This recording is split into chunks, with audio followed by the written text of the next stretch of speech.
കൃഷ്ണനെ വരച്ച് പ്രശസ്തി നേടിയ ഒരു കുട്ടി എന്നാക്കണം.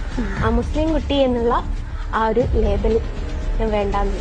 അപ്പൊ ഈ ഒരു ദിവസം ഞാൻ പറഞ്ഞ മറ്റൊരു കാര്യം കൂടിയുണ്ട്. ജസ്ന സലീമിന് മതമില്ല. ജസ്ന സലീം മുസ്ലിം ആണോ ഹിന്ദു ആണോ നിന്റെ തട്ടം എവിടെ പോയി എന്നുള്ള ചോദ്യങ്ങൾ ചോദിച്ചിട്ട് ഇങ്ങോട്ട് വരണ്ട.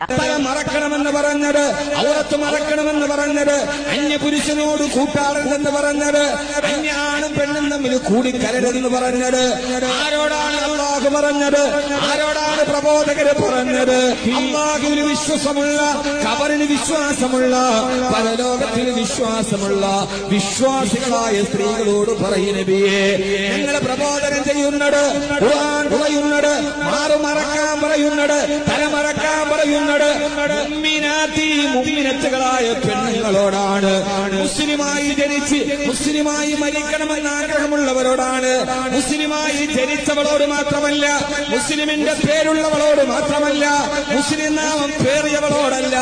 നിനക്ക് ആടാം, നിനക്ക് പാടാം, നിനക്ക് മാറു തുറക്കാം, നിനക്ക് മാറ് അടക്കാം, നിനക്ക് മുഖം മറക്കാം, മറക്കാതിരിക്കാം, ലെഗിൻസ് ധരിക്കാം, ട്രൗസർ ധരിക്കാം, ഒന്നുമില്ലാതെ നടക്കാം.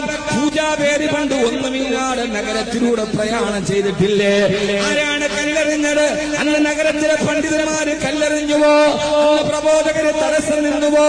തുണിയില്ലാതെ നടന്നിട്ടുണ്ട് പെണ്ണ്, തുണിയില്ലാതെ ഓടിയിട്ടുണ്ട് പെണ്ണ്, മാറി പറഞ്ഞിട്ടുണ്ട് പെണ്ണ്. അവരെ ഒന്നും കല്ലെറിയാൻ പ്രബോധകര് വന്നിട്ടില്ല.